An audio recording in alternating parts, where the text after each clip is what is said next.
Well, Steve joins us now from New York City, a wonderful place where he works in the investment sector, but has a passion for looking at art through the lens of faith. Steve, thanks so much for being with us. How are you doing today? Thank you for having me. I got to tell you, I love art because my wife's an artist, and we're just down in Washington, as I was telling people earlier, and I saw some Van Goghs, I saw Da Vinci, I saw some Picasso, so I love art as well, so it's great to have you on today. Yeah, it's a great project my wife and I have been involved with now for over a decade, developing this tour of, what appears to be a very secular museum in some ways, in a very secular city. And art, of course, is a way we can touch people's soul. I mean, it's beauty, it's God. He imprints that image in our souls. And if you start with the presumption that all artists are seeking beauty, they're particularly, probably one of their talents is depicting beauty.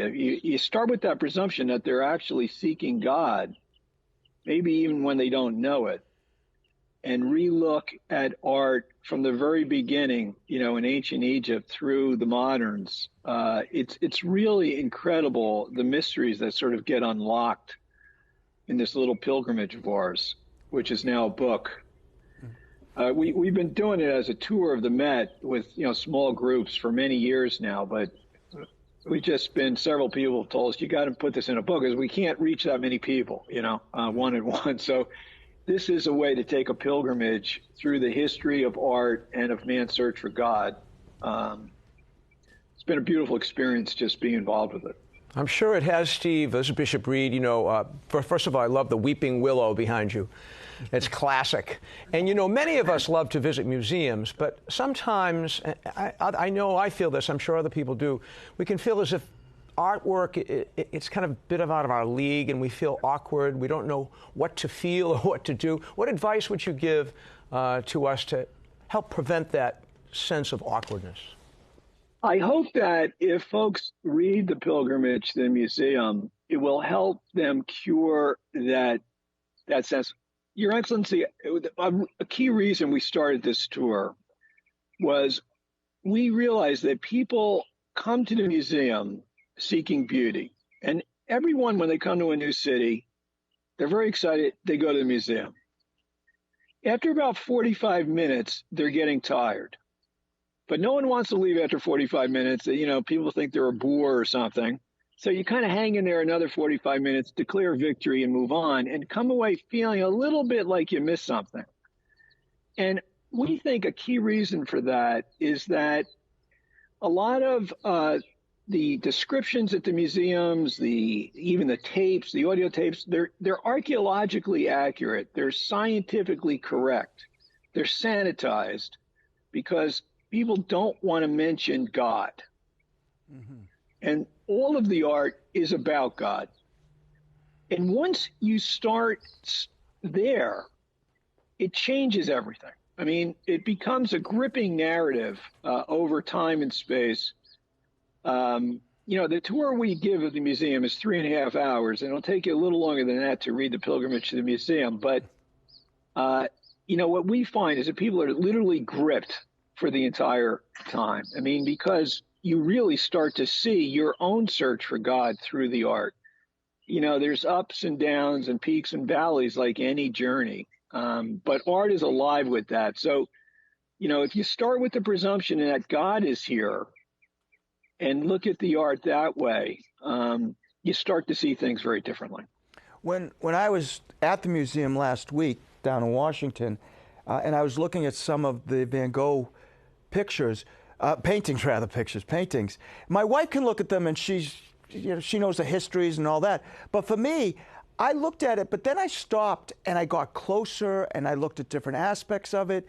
And a painting has such a story to it, and especially a painting about God in general. How do we look at a painting and try to get the story behind it and how it affects us? Well, you do have to spend a little time studying the background here. Like Van Gogh is an example. A lot of folks don't know, actually started his life as a Methodist minister. Oh.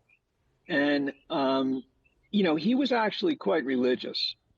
But as I think most people realize, he had real difficulties with personal relationships. And I believe that extended to his relationship with God. I don't know that God was a personal relationship for Van Gogh. Famously, his only real good relationship was his brother. And if you look at his art, almost all of it is religious, although it's not overtly so. I mean, I'll pick one that most people are familiar with, Starry, Starry Night, at the Museum of Modern Art.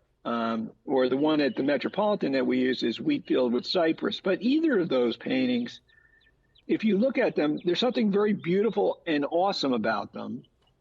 But isn't there something also just a little bit scary about them? Van Gogh was very focused on the final harvest, the reaping, the separating of the wheat from the chaff. And I think for him, God was a scary person. And I think it got in the way of him finding God in a kind of very Catholic way that we do, as a personal relationship with Christ. He, tragically ends his life, very famously by suicide. And not the only modern artist to do so. Van Gogh starts painting at roughly the same time, not too long after Nietzsche declares God is dead. And it's a very dark time for art in my mind. I mean, some very beautiful images, but in some ways kind of scary. The painters become lonelier. Without God at the center, we start to lose our community with one another. And you get this sense of loneliness, despair, scariness. Of course, Christ is always there with us. And fortunately, for those considering reading The Pilgrimage, it doesn't end in a dark place. It actually ends in a very uplifting way. But there's a way to find God through suffering, through the cross, and particularly through a little bit of humility. Mm-hmm. Well, Steve, thank you so much. The title of the book, Pilgrimage to the Museum. How can people get a copy? You can get it on Amazon, on Sophia Institute Press. You can go to the Met Bookstore and buy a copy. They're carrying it. I believe Barnes & Noble in New York is carrying it. So but certainly on Amazon or Sophia Institute Press is the easiest way. Well, it's going to be a present to my wife. So I'm going to give her the book for a present. So thank you so much for being with us. Stay safe and have a great day. Thank you very much.